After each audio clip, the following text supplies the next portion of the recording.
एक गांव में एक बिल्कुल नालायक लड़का रहता। गांव में जैसे तैसे वो बड़ा हो रहा था, वैसे वैसे पेड़ भी बड़े हो रहे थे। पेड़ों की वजह से कम लोगों को छांव तो मिल जाती, लेकिन इस लड़के से किसी को कोई फायदा नहीं हुआ था। उसका असली नाम क्या था वो तो कोई नहीं जानता था, लेकिन उसे सब नालायक कहकर बुलाते। उसे इस नाम से बुलाने पर वो कभी बुरा नहीं मानता था। उसकी एक बहुत खराब आदत थी, खुद की झूठी तारीफें करना, बड़ी बड़ी डिंगे हाँकना। जब वो अपने डिंगे हाँकना शुरू करता तो लोग वहां से भाग खड़े होते, लेकिन फिर भी वो उनका पीछा करता, उन्हें रोकता, अपनी झूठी बड़ाइयां सुनाता। उनकी नजरों में वो खुद को बहुत बड़ा हस्ती समझता था। एक दिन एक गांव का एक व्यक्ति कहीं जा रहा था। नालायक ने उसे रोक लिया। अरे गोपाल, तुम्हें पता है क्या कल क्या हुआ? अगर मैं तुम्हें बताऊंगा तो तुम यहीं चक्कर आकर गिर जाओगे। ऐसा तो रोज होता है ना, मुझे बहुत जरूरी काम है, मुझे जाने दे भाई। अरे यार थोड़ा रुको बाबू, क्या काम है? आज नहीं तो कल हो ही जाएगा ना।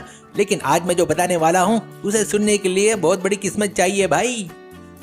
ऐसा लग रहा है कि तुमने ठान लिया है कि जब तक मैं नहीं सुनूंगा तुम मुझे छोड़ोगे नहीं। ठीक है, मेरा कर्म भोगना तो पड़ेगा ही ना। तो बता क्या है भाई। कल ना बॉलीवुड के टॉप डायरेक्टर संदीप रेड्डी वांगा ने मुझे फोन किया था, अपनी फिल्म स्पिरिट की पूरी कहानी सुनाई। मुझे तो वो कहानी बिल्कुल पसंद नहीं आई यार। मैंने बिल्कुल बिना झिझक के सीधे उन्हें मुंह पर यह बता दी बात। उन्होंने मेरी बात पर बहुत भरोसा है, इसलिए वो कोई भी फिल्म बनाने से पहले मुझे कहानी सुनाते हैं और मेरे बताए बदलाव के बाद ही बनाते हैं फिल्म, और वह सुपर हिट हो जाती है। इससे पहले एनिमल की कहानी भी उन्होंने मुझे सुनाई थी, मेरे कहने पर ही बदलाव किए थे। पता है ना, तुम्हें पता ही है ना कि वो कितने बड़े सुपर हिट हो गई। अच्छा, अब मैं चलता हूँ, मुझे बहुत जरूरी काम है यार। अरे यार रुको तो सही, कहानी क्या थी और मैंने उसे क्या क्या बदलाव किए ये तो सुनो। बिना सुने चले जाओगे क्या? रुको। गोपाल सिर पीटते हुए, अच्छा ठीक है, बताओ यार। स्पिरिट फिल्म में प्रभास एक बहुत बड़ा शराबी है। वो 24 घंटे बस शराब पीने में ही व्यस्त रहता है। एक बार वो वाइन शॉप के पास दुकान के मालिक और प्रभास के बीच में शराब को लेकर बहुत बड़ा झगड़ा होता है। प्रभास अपनी पूरी ताकत से पूरी वाइन शॉप को तहस नहस कर देता है। उसकी यह फाइटिंग देखकर फिल्म की हीरोइन को उससे प्यार हो जाता है। एक दिन उस वाइन शॉप का मालिक अपने गुंडे को लेकर प्रभास पर हमला करने आता है। उस समय प्रताप ने शराब नहीं पी होती है, इसलिए वो ठीक से लड़ नहीं पाता। तभी हीरोइन आती है भाई और शराब की बोतलें प्रभास की तरफ फेंकती है। फिर देख क्या होता है, प्रभास उन बोतलों को खाली करते ही उन सब गुंडों को मार मार कर धूल चढ़ा देता है। तभी अरे बाबू बस करो अपनी ये शराब की बातें। ये कैसी अजीब कहानी है, बिल्कुल पागलपन है। और इस बकवास कहानी में तुम्हारे दिए हुए बदलाव क्या है? क्या पूरी फिल्म शराब की इर्द गिर्द ही घूमती है क्या? अरे फिल्म का नाम ही स्पिरिट है ना, स्पिरिट का मतलब शराब होता है भाई, इसलिए उन्होंने यह नाम रखा। वैसे तुम्हें ये कहानी कुछ खास पसंद नहीं आई ना? देखा हम दोनों की पसंद कितनी मिलती है। और सुनो भाई, डायरेक्टर ने यह भी कहा कि हीरोइन एक कॉलेज स्टूडेंट होती है, लेकिन मुझे ये बात तो बिल्कुल नहीं जमी। मैंने उसे कहा कि हीरोइन को वाइन शॉप के बाजू में चिकन पकौड़ी बेचने वाली होती है ना, वो बनाओ, तब कहानी में ज्यादा मजा आएगा और सीन बिल्कुल सेट हो जाएगा।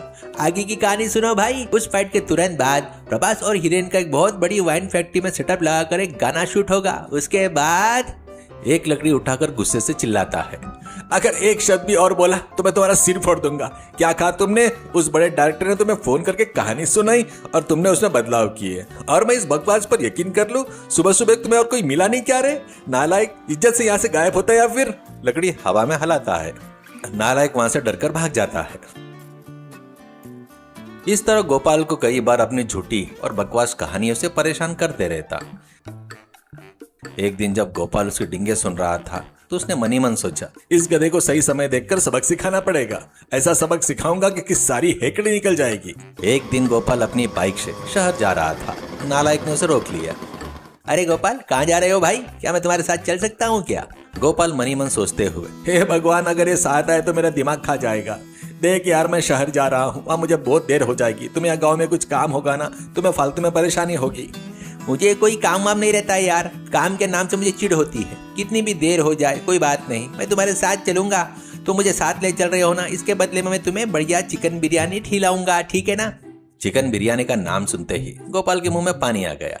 ठीक है भाई, लेकिन मेरी एक शर्त है, तुम रास्ते में अपनी कोई झूठी कहानी या डिंगे नहीं हाँकोगे। अगर तुमने ऐसा किया तो मैं तुम्हें वहीं गाड़ी से उतार दूंगा, फिर तुम्हें पैदल लेफ्ट राइट करते हुए वापस घर आना होगा। अच्छी तरह सोच लो भाई। नालायक मनी मन सोचते हुए, यह गधा बिरयानी का नाम सुनते ही पिघल गया। अरे भाई, मैं भला झूठी कहानियां क्यों सुनाऊंगा? जो सच है वही बताता हूँ ना। खैर छोड़ो, मैं कुछ और नहीं बोलूंगा, चलो चलते हैं। यह कहकर बाइक के पीछे बैठ गया। कुछ दूर जाने के बाद रास्ते में एक रेलवे क्रॉसिंग आई। तभी एक मालगाड़ी आकर ठीक सड़क के बीच रुक गई। जिसे रास्ता बंद हो गया। गोपाल ने बाइक रोकी और देखने लगा कि माजरा क्या है। उसने देखा कि कुछ दूर पर रेड सिग्नल था और वहां पटरिया पर मजदूर काम कर रहे थे। लेकिन नालायक ने बात पर ध्यान नहीं दिया और चिल्लाने लगा, ये कैसा ड्राइवर है यार, रास्ते के बीच में ट्रेन रोक दी, बिल्कुल कामचोर और बेकार ड्राइवर लग रहा है। वो उसे गाली देने लगा। तभी वहां कुछ और बाइक और कारें आकर रुक गई। वे सभी ट्रेन को आगे बढ़ने के लिए लगातार हॉर्न बजा रहे थे। तभी ट्रेन का ड्राइवर खिड़की से बाहर झुका और सड़क के किनारे लगे समोसे के ठेले वाले से, अरे भैया समोसे तैयार है क्या? अगर है तो 10 पैकेट पैक कर दो, मैं लेने आ रहा हूँ। हाँ हाँ भाई साहब, बिल्कुल गर्मा गर्म समोसे तैयार है, आकर ले जाइए। वो समोसे लिफाफे में पैक करने लगा। ये देखकर बाइक और कार वाले का गुस्सा 7वें आसमान पर पहुंच गया। ए ड्राइवर, समोसे खरीदने के लिए ट्रेन रोक दी तुमने, अकल है या नहीं है तुम में? वो चिल्लाया। जहां मर्जी है वहां ट्रेन रोक देते हो क्या? इसे कोई खिलौना समझ के रखा है क्या? ये ट्रेन है भाई, इज्जत से इसे आगे बढ़ाओ, रास्ता खाली करो। ट्रेन दूर होने की वजह से ड्राइवर को उनकी आवाज सुनाई नहीं दे रही थी। वो ट्रेन से उतरा और समोसे के ठेले की तरफ आने लगा।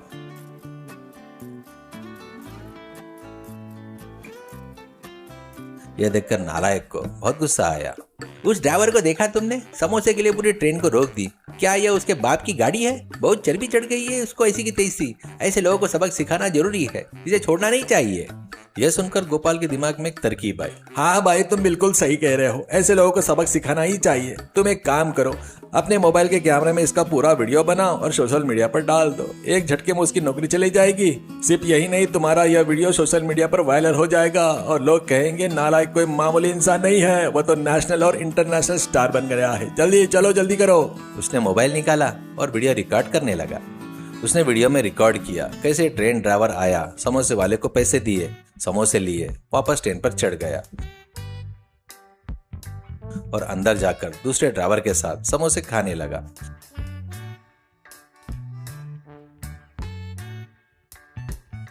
बाहर बाइक और कार वाले लगातार चिल्ला रहे थे।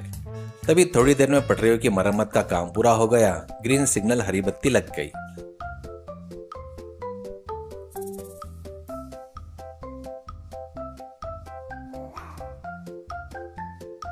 गोपाल ये देखकर मन ही मन हंसने लगा। ट्रेन धीरे से आगे बढ़ गई। अरे नालायक, इतना बेहतरीन वीडियो पूरे देश में आज तक किसी ने नहीं बनाया होगा ना। आज हम शहर नहीं जाएंगे तो भी चलेगा।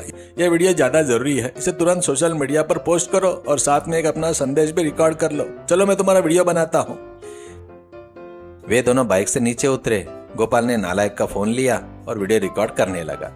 प्यारे दोस्तों, देखा आपने ये घोर अन्याय, देखा आपने ये तानाशाही। सिर्फ समोसे खरीदने के लिए पूरी ट्रेन रोकने वाले ड्राइवर को क्या कभी किसी ने देखा है? ऐसे निकम्मे लोगों की वजह से आज हमारा देश पीछे रह गया है। इसे जहाँ मर्जी है वहाँ रोकने का हक किसने दिया?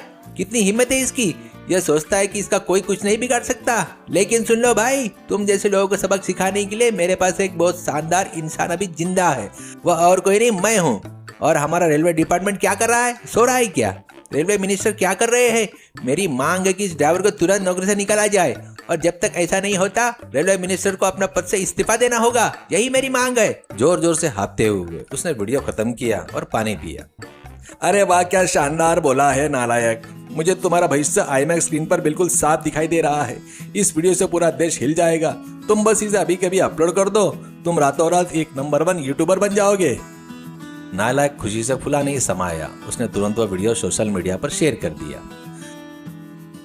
गोपाल ने शहर जाने का प्लान कैंसिल किया और बाइक वापस गांव की तरफ मोड़ दी। बाइक के पीछे बैठकर नालायक लगातार अपने फोन के वीडियो के बढ़ते व्यूज देख रहा था। कमेंट में लोग उसकी खूब तारीफ कर रहे थे, जिसे देखकर वह बेहद खुश था। उस रात नालायक को खुशी के मारे नींद ही नहीं आई। वीडियो पूरी तरह वायरल हो चुका था, व्यूज लगातार बढ़ रहे थे और कमेंट्स की बाढ़ आई हुई थी। ऐसे में नींद उसे कैसी आती? वह पूरी रात फोन देखता रहा और सुबह के वक्त उसकी आंख लग गई। सुबह के 10 बज रहे थे। तब गोपाल उसके घर आया और उसे जगाया। तभी नालायक का फोन बजा। उसने फोन उठाया। फोन पर, हेलो, हाँ मैं नालायक बोल रहा हूँ, बताइए। अच्छा हाँ हाँ ठीक है ठीक है ठीक है, आप मुझे अपनी गूगल लोकेशन भेज दीजिए, मैं खुद आ जाता हूँ। अरे नहीं नहीं नहीं, आपको यहाँ आने की जरूरत नहीं है, मैं खुद आ जाता हूँ ना। उसने फोन रखा। अरे गोपाल, जैसा तुमने कहा था मैं सिर्फ नेशनल नहीं इंटरनेशनल स्टार बन गया हूँ। मेरा कोई सम्मान करना चाहता है, उन्होंने मुझे बुलाया है, उन्होंने गूगल लोकेशन भेजी है, चलो जल्दी चलते हैं। गोपाल बाइक चला रहा था और नालायक पीछे बैठकर रास्ता बता रहा था। अरे लेफ्ट लो, अब राइट लो। आखिर बाइक एक पुलिस स्टेशन के सामने आकर रुक गई।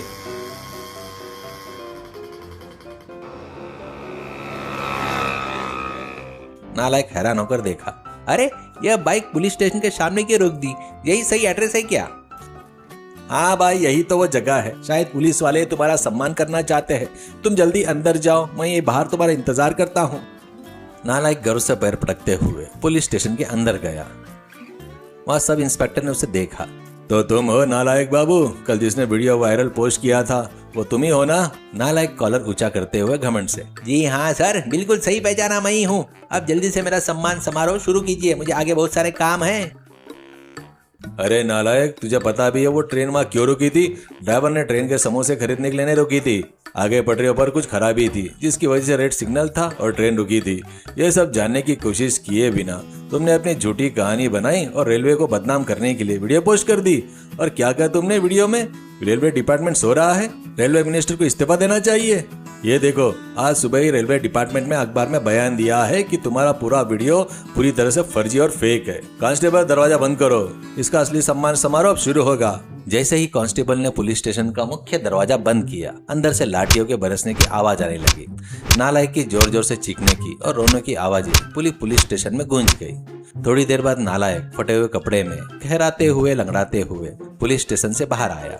बाहर खड़ा गोपाल उसे देखकर लोट पोट कर हंसने लगा। उस दिन के बाद से नालायक ने और चुपचाप अपना काम करना शुरू कर दिया।